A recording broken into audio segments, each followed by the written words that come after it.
আসসালামু আলাইকুম everyone, welcome back to my another new blog. আশা করছি সবাই ভালো আছেন আল্লাহর অশেষ রহমতে। আলহামদুলিল্লাহ, আমরাও সবাই ভালো আছি। এই যে আব্বু বাজার থেকে মাছ নিয়ে আসছে, আর আরিশ তো বাজার দেখলে অনেক খুশি হয়। তো আব্বু বলতেছিল, দেখো তোমার জন্য নানা ভাই এই শিং মাছ নিয়ে আসছি, তারপর কাতল মাছ নিয়ে আসছি। আর ও তো খুব খুশি, সে মাছ দেখলে অনেক খুশি হয়। বাসায় যখন বাজার নিয়ে আসে সে একদম সামনে সামনে থাকে, সব কিছু দেখবে। আর এখানে সে জ্যান্ত মাছ দেখতে পেরে তো আরও খুশি হয়ে গেছে। আর এটা ছিল আতপ চাল, যে চাল দিয়ে পিঠা খাওয়া হয়। তো পিঠার জন্য আব্বু চাল নিয়ে আসছে। তো এখানে দেশি শিং মাছ নিয়ে আসছে আরিশের জন্য। বাচ্চাদের জন্য শিং মাছটা ভালো। আরিশ যখনই তার নানুর বাড়ি আসে, আরিশের নানা ভাই সবসময় শিং মাছ নিয়ে আসে, দেশি শিং মাছটা আরিশের জন্য। আম্মু বলে যে আরিশকে বেশি বেশি শিং মাছ খাওয়ানোর জন্য। আর বাসায় তো শিং মাছ আমি আনাই না, কারণ শিং মাছ আমি কাটতে পারি না, সেজন্য। এই যে এখানে এই শিং মাছ দেখে সে এত বেশি খুশি হয়ে গেছে। সে গতকালকে শর্টস ভিডিওতে শিং মাছ দেখেছিল, তো দেখে জিজ্ঞেস করতেছিল, মা এটা কি মাছ? আমি বলেছিলাম যে শিং মাছ। তো আজকে সেই শিং মাছ সরাসরি দেখতে পেরে আরও বেশি খুশি হয়ে গেছে। তো শিং মাগুর মাছটা আমাদের বাসায় পানি দিয়ে জিয়ে রাখা হয়, একবারে কুটে তারপর ফ্রিজে রাখা হয় না, পানি দিয়েই রাখা হয়। যখন রান্না করে তার আগে কুটে নেয়।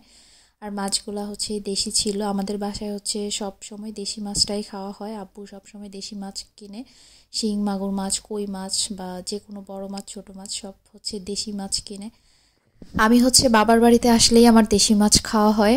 আর চিটাগংয়ে তো আসলে দেশি মাছ বলতে কিছু পাওয়া যায় না, সব চাষের মাছই পাওয়া যায়, আর সমুদ্রের মাছই বেশি পাওয়া যায়। তো এই যে আম্মু পানি দিয়ে দিল, তো এই পানির মধ্যেই মাছগুলা জিয়ে রাখা হবে। আর কাতল মাছটাও একদম জ্যান্ত ছিল আর কি, লাফাচ্ছিল। আব্বু যখন বড় মাছ কিনে, বড় মাছটা বাসায় নিয়ে আসার পরও লাফাতে থাকে। জ্যান্ত বড় মাছের টেস্ট খুব ভালো হয়। তো এখন আম্মু এই যে বড় মাছটা এখন কাটবে, আর ওই শিং মাছগুলো এভাবেই রেখে দিবে। তো এই ভিডিওটা ছিল আমার গতকাল দুপুরবেলার। তো দুপুরবেলা আব্বু মাছ নিয়ে আসছিল, যখন চোখের সামনে দেশি মাছ পায় তখনই নিয়ে আসে। কোনো টাইম শিডিউল নাই যে একদম সকালে ভোরে গিয়ে মাছ আনতে হবে, এরকম কোনো ব্যাপার নাই আব্বুর কাছে। যখন সামনে জ্যান্ত বা দেশি মাছ পড়ে সেগুলোই কিনে নেয়। তো এই যে এখানে আরিশমণি তো মাছের খেলা দেখতেছে, বলতেছে মাছ নাকি ডান্স করতেছে পানির মধ্যে। আর এই যে আমি মাছটাকে পলিথিনের ভেতর থেকে বের করতেছিলাম, এই ভিডিওটা কে করেছে জানেন? আমার আরিশ পাখি করে দিয়েছে, সে মোবাইলটা ধরে রেখেছিল। মাশাআল্লাহ, আমার ছেলে প্রথমবার ভিডিও করে দিয়েছে, সুন্দর হয়েছে ভিডিওটা। আমি ভাবছিলাম যে একটু ক্যামেরা শেক টেক করবে, বাট আমি যেভাবে ওকে ক্যামেরাটা ধরতে দিয়েছিলাম সেভাবেই ধরেছিল। তা আম্মু এখন মাছটাকে কাটবে, আর সে বলতেছিল আমি এখানে বসে বসে দেখব। মাছের ঠোঁটটা একদম টকটকা লাল, দেখে মনে হচ্ছে যে মাছ লিপস্টিক দিয়েছে। আর এই যে লাভ দিচ্ছে মাছ। এখন সে বসে বসে তার নানুর মাছ কাটা দেখতেছে, আর সেই সাথে সে তার নানুকে হাজারটা প্রশ্ন করতেছে। আজকে একটা মজার কথা বলতেছিল যে মেরা পিঠা খাবে, এটা গতকালকে বলেছে, হঠাৎ করে বলতেছে মেরা পিঠা খাবে। আমি হয়তোবা বাসায় বলেছিলাম যে বাড়িতে গিয়ে মেরা পিঠা খাবো, সেটা সে মনে রেখেছে। তো গতকালকে সে হঠাৎ করে বলতেছে নানু আমি মেরা পিঠা খাবো। পরে গিয়ে তার নানার কাছে বলতেছে নানা আমি মেরা পিঠা খাবো। তো পরে এই যে আজকে ওর নানা পিঠার চাল নিয়ে আসলো, তো নানু মেরা পিঠা বানাই দিবে। মেরা পিঠা কী জিনিস সে চিনেও না, হয়তো আমার মুখ থেকে কখনো শুনেছিল, সেটা শুনেই হঠাৎ করে বলতেছে।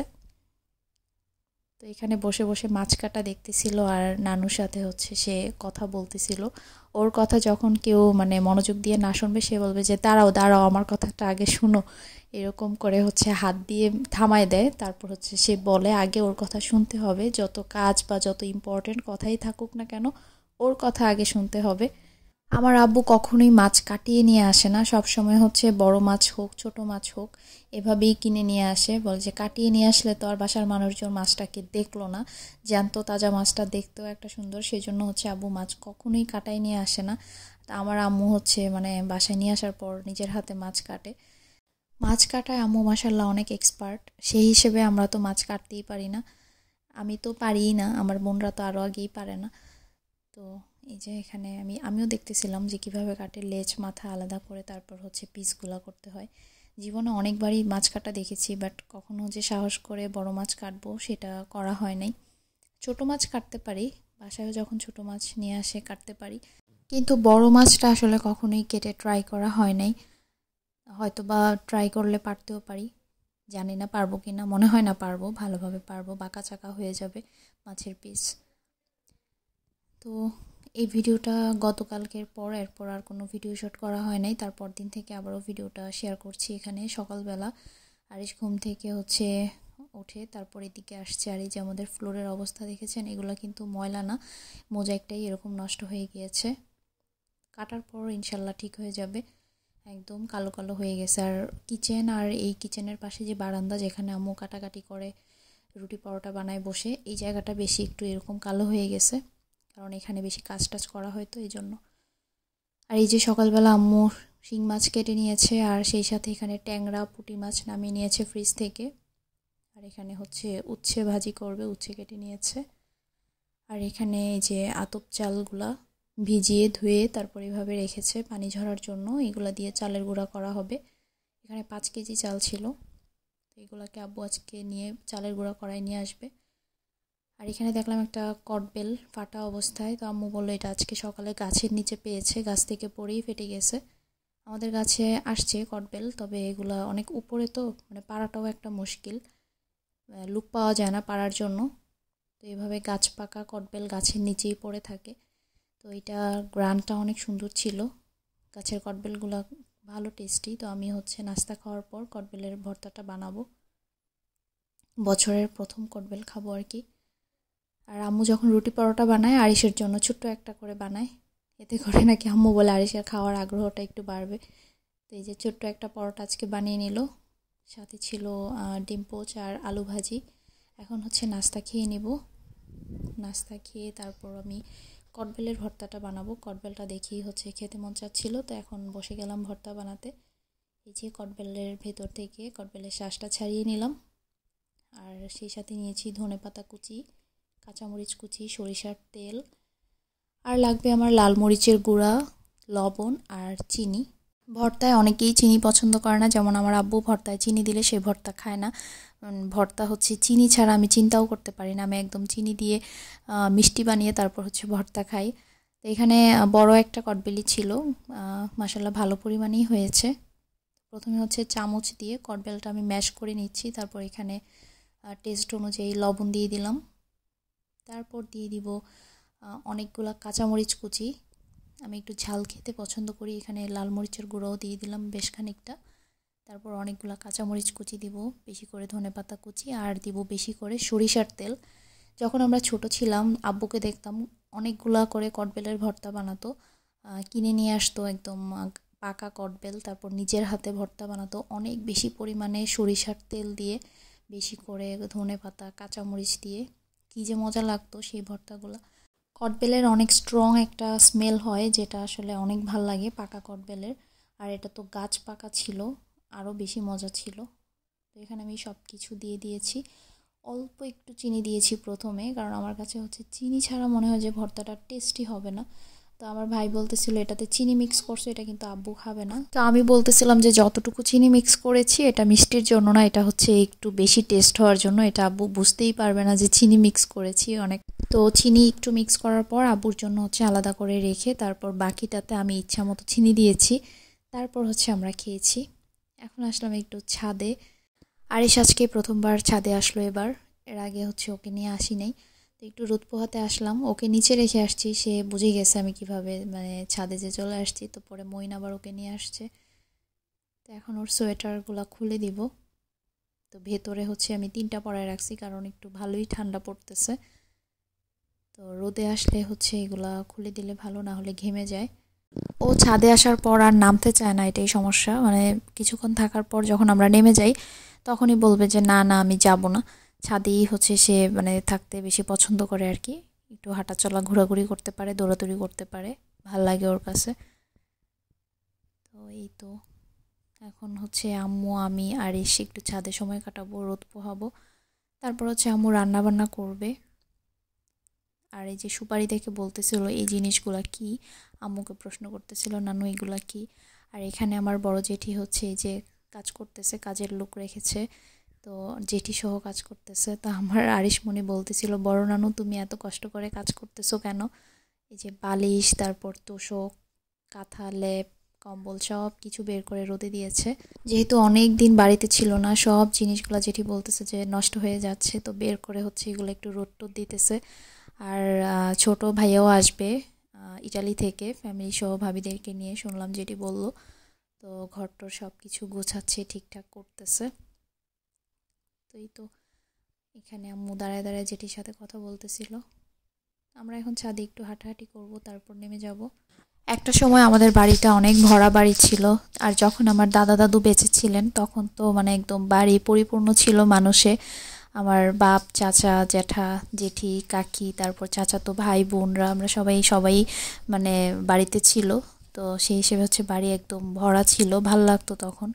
আর এখন একদম মনে হয় যে ছাড়া বাড়ি হয়ে গিয়েছে, মানুষই নেই। মানে সবাই তো যে যার মতো করে সেটেল হয়ে গিয়েছে, কেউ দেশের বাহিরে ফ্যামিলি সহ, কেউ হচ্ছে ঢাকায়, মানে সবাই এক একজন এক এক জায়গায় চলে গেছে। আর আমরা যারা আছি মেয়েরা, আমাদের তো বিয়ে হয়ে গেছে, আমরাও দূরে চলে গেছি। আমার 2 জ্যাঠাতো বোন, তো 2 আপু ঢাকাতে থাকে, আমি থাকি চিটাগংয়ে। আমার 2 বোনও পড়াশোনার জন্য বাইরে থাকে। চাচাতো ভাইরা তারাও হচ্ছে বাইরেই থাকে, কেউ হচ্ছে দেশের বাইরে ফ্যামিলি নিয়ে থাকে, কেউ ঢাকায় থাকে। মানে বলতে গেলে একদম বাড়ি একা। শুধু হচ্ছে এখন মানে চাচা জেঠিরা আছে, এক কাকা কাকি কুমিল্লায় থাকে, আর আমার আব্বু আম্মু থাকে বাড়িতে। পাশে আরেক চাচা থাকে। আর এই তো জেঠি আসলো এখন দেশের বাইরে থেকে। আগের মতো আর নাই বাড়িটা, আগে অনেক বেশি ভাল লাগতো। তারপর আমার হচ্ছে ফুফাতো ভাই বোনেরা বেড়াতে আসতো, তারপর পিকনিক হতো, মানে সেই সময়গুলোই অন্যরকম ছিল। যখন আমরা ছোট ছিলাম তখনের সময়গুলো আসলে অনেক বেশি, মানে তখন পরিপূর্ণ ছিল আর কি। আমার ফুপিরা বেড়াতে আসতো, মানে শীতে তো সবাই আসতো, সবাই একসাথে হতো, সব কাজিনরা মিলে আমরা পিকনিক করতাম, জোলাবাতি খেলতাম, তখন অনেক বেশি মজা লাগতো। আর এখন আর এগুলা হয় না। আগে হচ্ছে শীত মানেই মেহমান আসার ধুম, আমার সব ফুপিরা আসতো, তারপর আমরা সব কাজিনরা মিলে হচ্ছে পিকনিক খেলার ধুম পড়ে যেত, অনেক মজায় কাটতো সেই দিনগুলা। এখন আর সেই দিনগুলো আসলে আসে না। তো এই যে এখানে আমার আম্মু রান্না বসিয়ে দিয়েছে। তো আজকে এখানে রান্না করতেছে হচ্ছে ট্যাংরা পুঁটি মাছ, সাথে শিং মাছও নিয়েছে। তো ট্যাংরা পুঁটি মাছের সাথে আম্মু কয়েকটা শিং মাছ দিয়েও রান্না করে ফেলবে আর কি, একসাথে পেঁয়াজ দিয়ে একটু ঝোল করে। আর হচ্ছে উচ্ছে ভাজি করবে আলু দিয়ে, ডাল। আর ছিল গতকাল আমি যেই শাকটা দেখিয়েছিলাম, যেটাকে আমি বলছিলাম যে বোতা শাক, এটা আসলে আমার ভুল হয়েছিল, এটা হচ্ছে গিমা শাক ছিল আর কি। তো এই গিমা শাক ভাজি করবে। এই যে আমি হালকা একটু ভিডিও করেছি। আর এখানে আরিশকে হচ্ছে আম্মু একটা ভাজা মাছ দিয়েছে শিং মাছ থেকে। শিং মাছ সে একটু চিমটি দিয়ে রেখে দিচ্ছে, ওকে বললাম যে মুখে দিয়ে এভাবে খেতে হয়। এই যে একটুখানি চিমটি দিয়ে তারপর রেখে দিছে, তারপর বলতেছে যে ওই মাছটা দাও। তা আম্মু একটা আবার পুঁটি মাছ দিল, ভাজা পুঁটি মাছ। এই মাছকে সে হচ্ছে শোপিসের মতো হাতে ধরে রাখছে, এটা খাবে না, হাতেই ধরে রাখছে। এই বয়সের বাচ্চাদের খাবারের প্রতি অনেক বেশি আগ্রহ থাকে, কিন্তু আরিশের কোনো খাবারের প্রতি কোনো আগ্রহ আমি এখন পর্যন্ত দেখি না। মানে খাবারের প্রতি ওর যত অনাগ্রহ, যত অনীহা, মানে খাবার নিয়ে হচ্ছে যে একটা দেখলেই খেতে ইচ্ছে করে বা খাবে বলে বাচ্চারা, এই জিনিসটা সে কোনোদিনও করে না। খাবার নিয়ে জ্বালাতে জ্বালাতে আমার জীবন, আমার ছেলে কয়লা বানায় ফেলতেছে একদম, কি আর বলবো। খাবার মাঝে মাঝে অনেকে আমাকে কমেন্ট করেন যে আরিশের খাবারের রুটিন বা ডেইলি রুটিন দেওয়ার জন্য। ও তো খাবারই খেতে চায় না, ওর কি ডেইলি রুটিন দিব। ছোটোবেলায় এতটাও জ্বালাতো না, এখন যে অবস্থা করতেছে আসলে দিন দিন মনে হয় বড় হলে বাচ্চাদের খাবার নিয়ে জ্বালানোর তীব্রতাটাও বেড়ে যায়, খাবার খেতে চায় না। ছোটোবেলায় আসলে আমরাও খাবার নিয়ে আম্মুকে জ্বালিয়েছি, এখন আমার বাচ্চাও আমাকে জ্বালাচ্ছে, এটাই নিয়ম হয়তো। এই তোমরা ফিশ খাবা? এই যে আমার হাতে পুঁটি ফিশ। কে দিয়েছে পুঁটি ফিশটা? নানু। তুমি খাও, কেউ খাবে না। তুমি খাও পুঁটি ফিশটা। এটা তো হাতে ধরে রাখে না, এটা খেতে হয়। দাও মামুনি তোমাকে খাইয়ে দিই। এই তো আম্মুর রান্না প্রায় শেষ। আরিশ হচ্ছে পুঁটি ফিশ নিয়ে খেলতেছে, বলতেছিল পুঁটি ফিশ তোমরা খাবা, মানে আমি যে ভিডিও করতেছি এই জন্য বলতেছিল আর কি। এই যে মশলা কষিয়ে ভাজা মাছগুলো দিয়ে দিয়েছে, এখন হচ্ছে একটু গরম পানি করে ঝোলের জন্য পানিটা দিয়ে দিবে। আর এই যে এই ছিল আজকের রান্না। মাছ তরকারিটা খুবই মজা হয়েছিল, আর দেশি মাছের টেস্টই অন্যরকম। আর আমার ট্যাংরা মাছ পছন্দ দেখে এই মাছ আম্মু রেখে দিয়েছিল, আব্বু নাকি অনেক আগে আনছিল, আমার জন্য রেখে দিচ্ছে। আর এই যে ছিল ডাল, এই ছিল মজার উচ্ছে ভাজি, আজকের উচ্ছে ভাজিটাও অনেক মজা হয়েছে, আলু দিয়ে করেছিল। আর এটা ছিল গিমা শাক, এটার কথা কি বলবো, এটা তো খুব বেশি মজা ছিল। এটাও আলু দিয়ে করেছে। আর এই ভিডিওটা ছিল সন্ধ্যার দিকে। এদিকে মঈন আরিশ খেলতেছিল। আরিশ আবার টুক করে এসে আমার উপরে এসে বসে গেছে, পায়ের উপরে। আমি শুয়েছিলাম, এখানে সে বসে বসে একটু পিঠা খাচ্ছে, পাখন পিঠা। তা আম্মুর হাতের এই পিঠাটা আরিশ মাশাআল্লাহ পছন্দ করেছে। আর এই তো এখানে মঈন খেলতেছিল। মঈন হচ্ছে পড়ার ফাঁকে ফাঁকে একটু উঠে আসে আরিশকে এন্টারটেইন করার জন্য। ও হচ্ছে এখন পরীক্ষা নিয়ে ব্যস্ত, তো পড়াশোনা করতে হয়, তা না হলে সারাদিনই আরিশকে নিয়ে মেতে থাকে। আর এখানে আরিশ বসে বসে তার মামার বল খেলা দেখতেছে। তা আব্বু আবার একটু পর সন্ধ্যায় হচ্ছে বাইরে থেকে আসার সময় এখানে মোগলাই নিয়ে আসছে আমাদের জন্য। গরম গরম মোগলাই পরোটা এখন খাবো। তো মোগলাই পরোটাটা অনেক মজা ছিল। আমার কাছে এই মোগলাই পরোটার ভেতরে একটু স্পাইস দিলে ভাল লাগে। অনেক জায়গায় দেয় না, শুধু ডিমটা দিয়ে বানায় দেয়, কিন্তু এটাতে ভালোই স্পাইস ছিল, ভালোই লাগছে। আর একদম গরম ছিল, একদম মানে বানিয়ে নিয়ে আসছে। তো আজকের ব্লগটা এই পর্যন্তই। সবাই ভালো থাকবেন। আল্লাহ হাফেজ।